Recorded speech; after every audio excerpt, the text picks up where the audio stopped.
Iniciamos la sesión de preguntas y respuestas. Alicia Rosa Elba. Buenos días. Con respecto a que usted menciona, con las llamadas obstruidas, las que hay con la comunicación cuando el menor de edad comparte la convivencia con cualquiera de los padres. En esta situación yo difiero con usted en el sentido en que cuando hay estos conflictos de divorcios contenciosos, la ansiedad que producen los niños, nosotros como adultos no lo podemos detectar, pero es importante y la licenciada Asunción Tejedor lo menciona en su libro de SAP. Esta situación de las llamadas ayuda al niño a relajar la tensión y la ansiedad que le genera estar lejos de la madre o lejos del padre, porque son chiquitos y ellos cuando no están cerca del vínculo afectivo más cercano, tienen el síndrome del abandono, que ya no lo van a volver, y nosotros adultos no lo podemos detectar.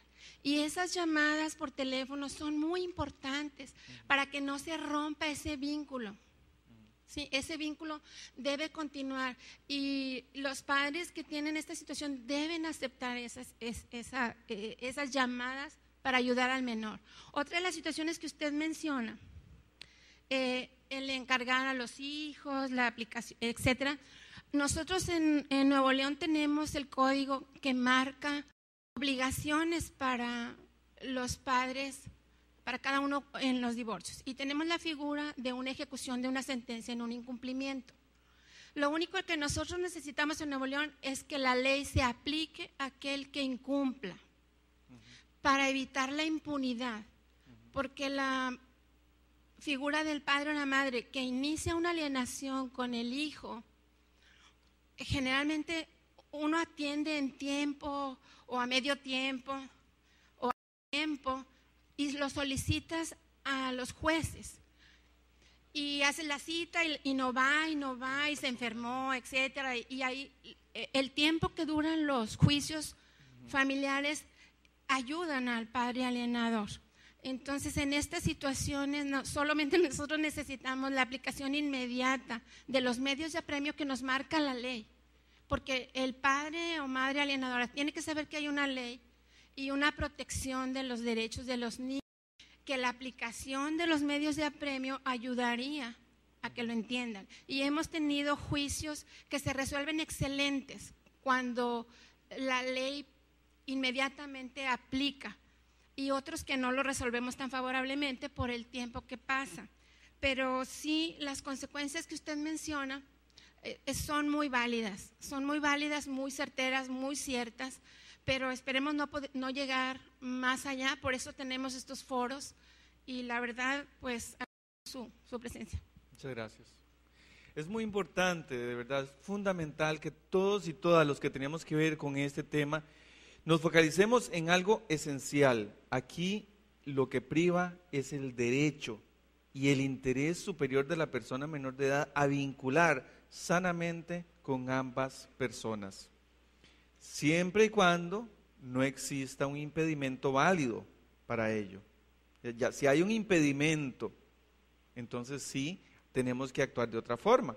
Pero mientras no exista este impedimento natural, lo espontáneo es que vincule directamente con ambas figuras parentales. Yo incluso a algunos papás les recomiendo, padres que viajan mucho en la clínica, que por ejemplo le dejen grabaciones a su hijo para que la mamá se las ponga, o que le dejen, si hace su niño o su niña sabe escribir, que le dejen cartitas o que le filmen videos, para que el niño no experimente esta situación de abandono, ¿verdad? Cuando se va una semana, cuando se va 15 días. La siguiente. Buenos días. Buenos días. Dos preguntas. Primera, hay mucha preocupación, aparte de la violencia en ese sentido filial, de la violencia de género.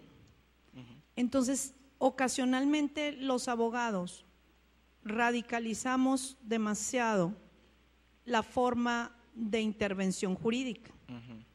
Mi pregunta es, ¿cuál sería, haciendo a un lado lo jurídico, un segundo, y precisamente orientados por el principio de interés superior del menor? Y yo creo que un interés que va más allá, que es el amor que como padres podemos tener. Antes de tomar una decisión jurídica, ¿es importante o es sugerencia iniciar primero por el aspecto psicológico para descubrir algunas evidencias que pudieran darle más sustento a la acción jurídica? Esa sería la primera. La segunda, en materia de mediación familiar, que usted lo da en las conclusiones, me dio mucho gusto, gracias. Creo que va a hacer funciones maravillosas la justicia alternativa y concretamente la mediación familiar. Hay mucho que hacer en esa materia. Claro. ¿Cuál sería entonces el perfil más eficaz para lograr un mejor resultado? Digo, no hay recetas mágicas, pero el perfil ideal sugerido para el profesional, ¿cuál sería? Muchas gracias. Con mucho gusto. Muy interesantes las dos preguntas. La primera, aquí el abordaje tiene que ser en principio interdisciplinario siempre. Siempre tenemos que estar así amalgamados y de acuerdo los y las profesionales. Y efectivamente, los y las profesionales en psicología somos como los primeros casi que tenemos que intervenir. Tenemos que validar el sentimiento que tiene esa mujer agredida. No le podemos decir, no, aquí no pasó nada. Claro que sí pasó. Probablemente la agredió y probablemente le dolió y probablemente sienta repudio por esa persona que te agredió. Pero es el papá de tu hijo o tu hija. Entonces son dos situaciones diferentes.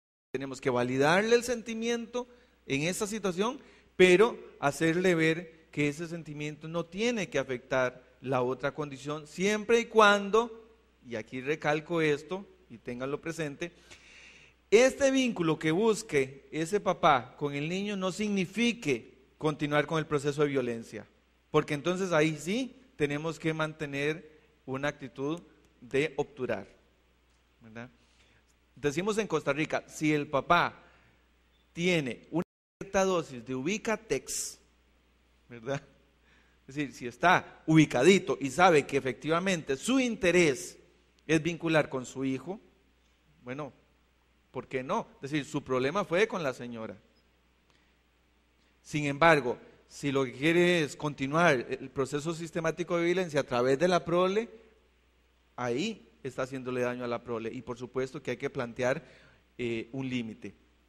Y en el segundo caso, la mediación tiene múltiples matices. Sin embargo, yo creo que el objetivo fundamental es que la persona que va a mediar la situación tenga claro cuál es, primero, el trasfondo del conflicto, que es una situación de ideología patriarcal, es decir, donde hay una serie de mitos, de creencias, ¿ya?, de verdades que están incrustadas en nuestra idiosincrasia, en nuestra identidad, por llamarlo de alguna forma.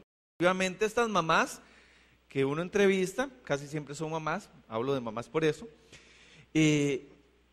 perciben que lo que están haciendo lo están haciendo bien. Es decir, que quitarle esta figura de este padre a su hijo es lo mejor que pueden hacer y es proteger a su niño, ¿ya? Y que instaurarse ellas como las únicas validadas para ejercer la función parental es lo que tienen que hacer. Entonces la mediación la persona que media tiene que tener muy claro que hay una situación de fondo que tiene que ver con ideología patriarcal y el objetivo fundamental de superar este conflicto es precisamente el interés superior de la persona menor de edad para vincular con ambas figuras. Entonces es como las dos situaciones digamos esenciales que la persona que medie tiene que tener clara. Sin tener que ser psicólogo, por supuesto, porque evidentemente toda la parte de teorización con respecto al pecado, que da, por ejemplo, el feminismo crítico o el feminismo integrativo, lo manejan profesionales, sociólogos, psicólogos, trabajadores sociales, abogados, abogadas, médicos, es decir, es una teorización que está sumamente estudiada. Y el proceso de mediación es un proceso de diálogo. Y bueno, todas las personas tenemos boquita y tenemos capacidad para hablar, entonces si nos entrenamos bien podemos ejercer un excelente proceso de mediación, ¿verdad? Y yo creo que eso sería como el perfil fundamental. Un gusto. Bien, buenos días.